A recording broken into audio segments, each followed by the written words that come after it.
Hello guys, in this video I'm going to show you how to use ChatGPT in Incognito mode. So normally when you use ChatGPT, it saves your chat history and memories to use it and train their models for it to be more accurate. When you click on the hamburger menu at the top left corner, you're going to see your previous chat with the ChatGPT.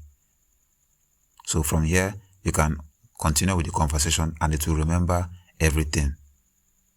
So if you want to use ChatGPT in Incognito mode, I'm going to show you how to do that in this video. So go to your home page in ChatGPT and click the icon at the top right corner. Now you're going to activate temporary chat just like you're using Incognito mode in Chrome. It says here, this chat won't appear in history, use or create memories, or be used to train our models. For safety purposes, we may keep the copy of this chat for up to 30 days.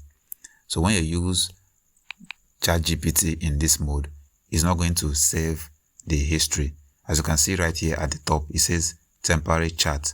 So once you are done chatting with ChatGPT with this mode, everything will be erased eventually. So that's how you use ChatGPT in Incognito mode. That's all for this video. See you guys in the next one.